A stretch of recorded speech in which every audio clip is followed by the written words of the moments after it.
What's up, yo? This is your boy Yankees fan for life. Here today to talk about the aftermath of WrestleMania 28.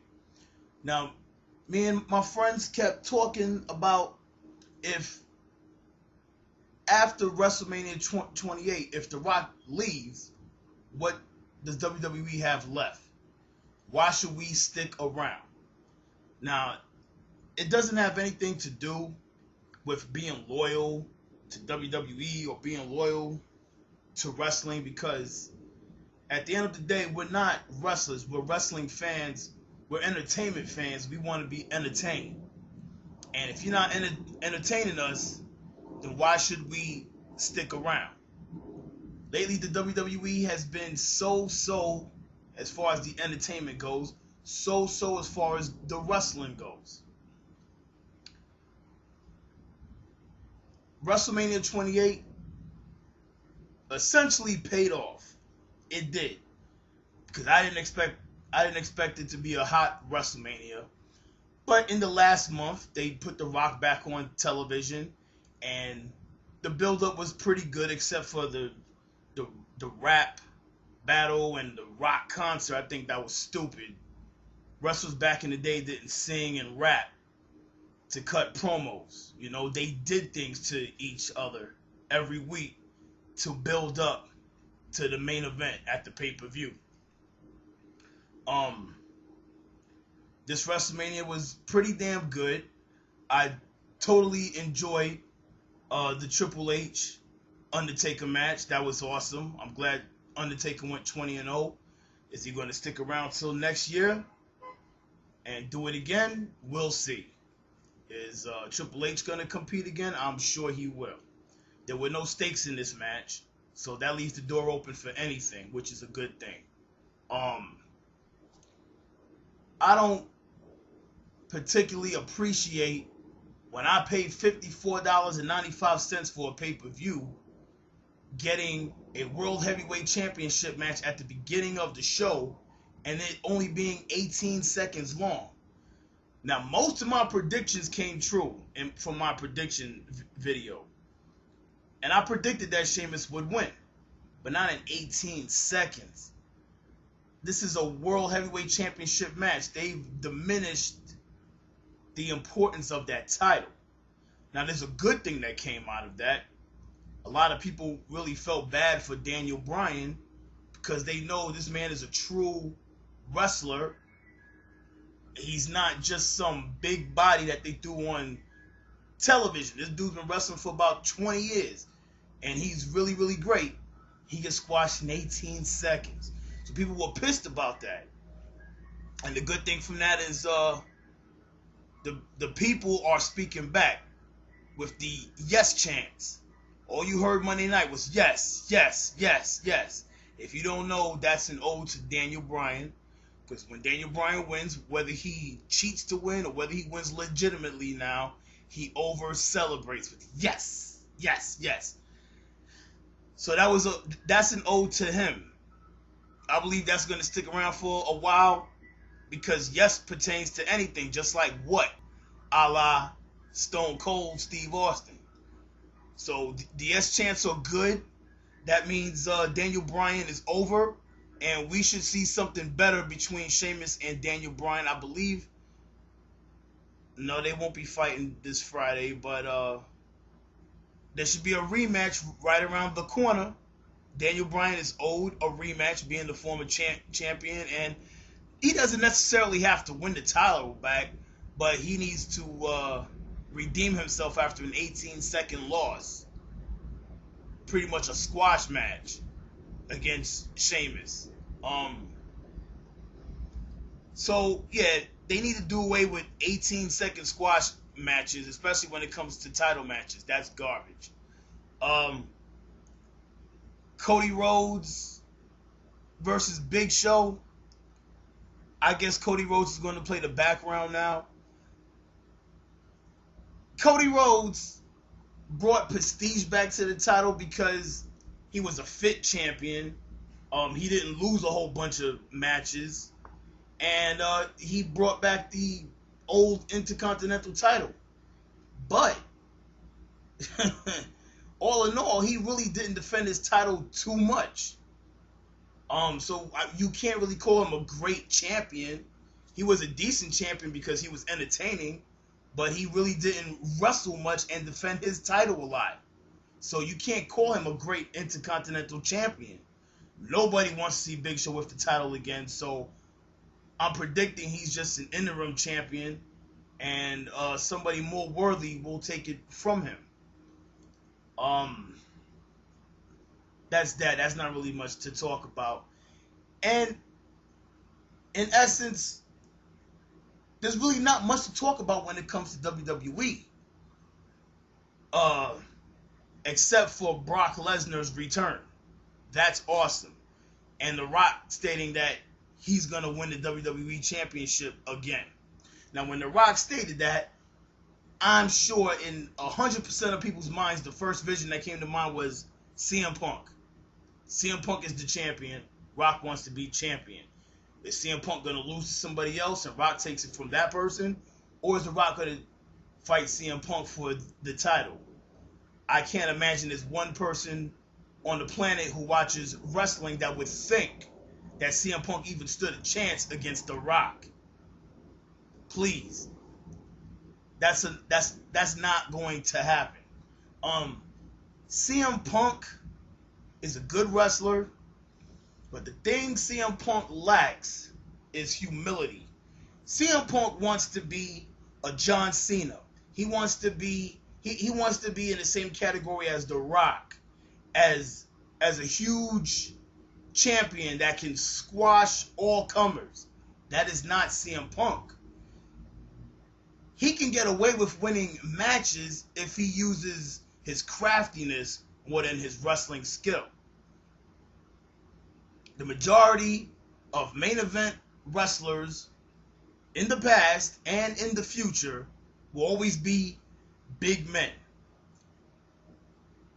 Whether they're the champion or they're the contender, there is only a threat there, a visible threat, when the champion or the contender is a big man. A little guy like CM Punk needs to have more humility. He needs to be more crafty. He needs to understand his limitations. You can't have CM Punk going up against Mark Henry and The Big Show and someone like The Rock and thinking he can just squash him, he can just beat him based on wrestling skill alone. I'm sorry, it's just not believable.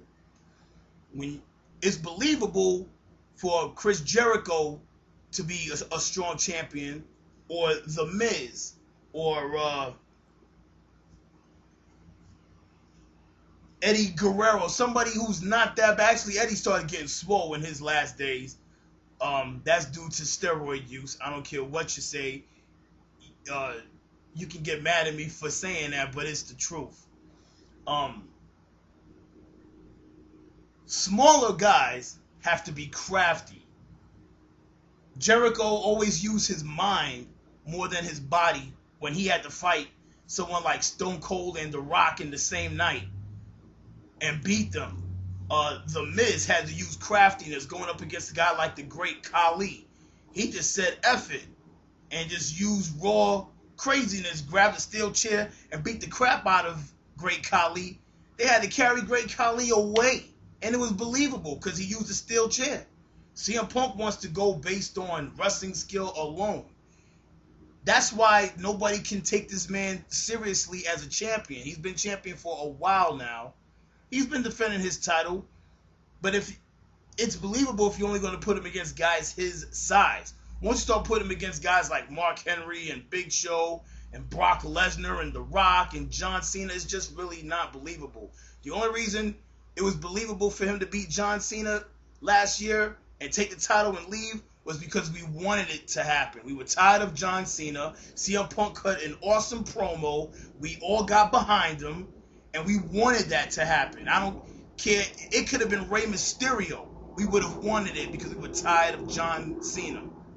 That's what happens when people get tired of seeing the same old thing. Hogan was world champion for years. People got tired of seeing it. So when another guy came in the Ultimate Warrior, when he comes in, he generates enough excitement. There was enough believability in him that he could take Hogan and take his title. We were behind it. We were like, all right, fine. If somebody's going to take his title, at least this guy is believable. He's exciting enough to do it. So it happened.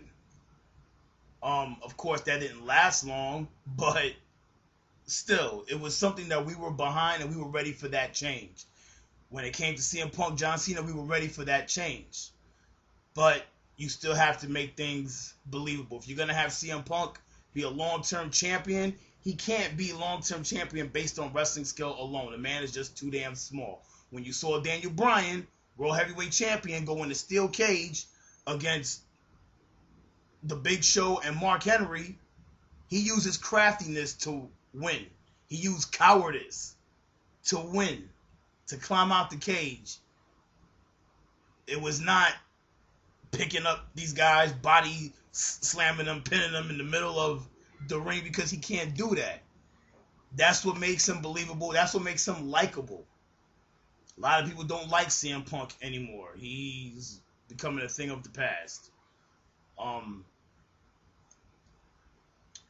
From there, the conversation really goes into WWE pushing their stars. You have a lot of... WWE has a lot of stars that they can push, but realistically, you only have this many stars that you can push to the main event. Most of those guys, like I said before, they're not really believable when they're going against big guys. And that's why, really, they can't find anybody to beat John Cena. So they have to bring superstars from outside within. Now, does the WWE have to build their stars up more? Yes, they do. But in reality, how many of those stars can take over and become the face of the company? Not many of them. I don't care how well you build them up. Dolph Ziggler is great. He's awesome. He's one of the best wrestlers they have there. But he cannot become the face of the company.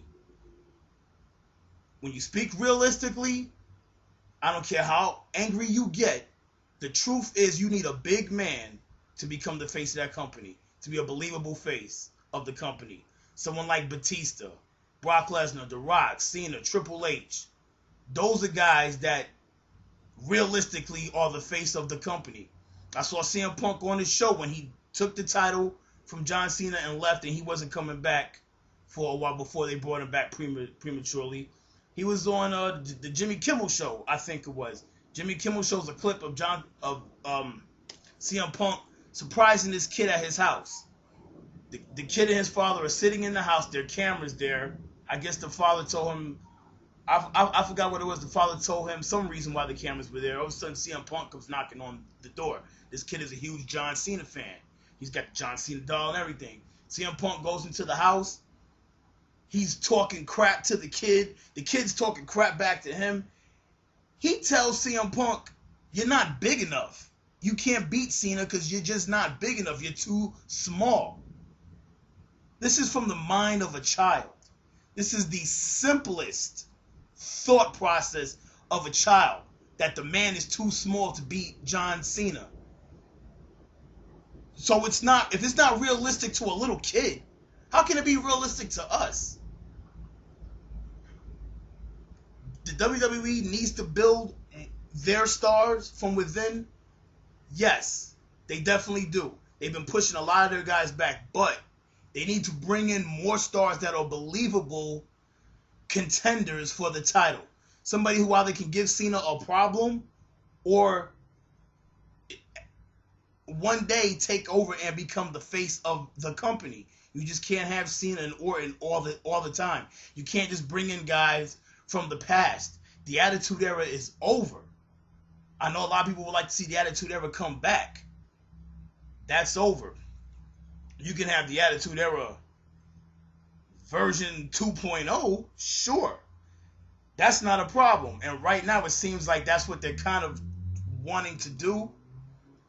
But you got to build new stars.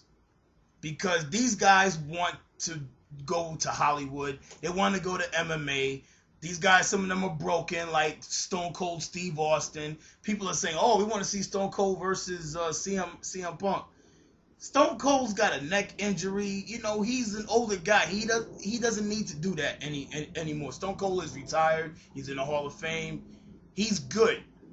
Brock Lesnar, he's got a disease or illness or injury or something that stopped him from wrestling in the UFC. So you can't expect this guy to be around forever. The Rock is a Hollywood superstar. He's here to help the company out, and then he's gone. So what do we need?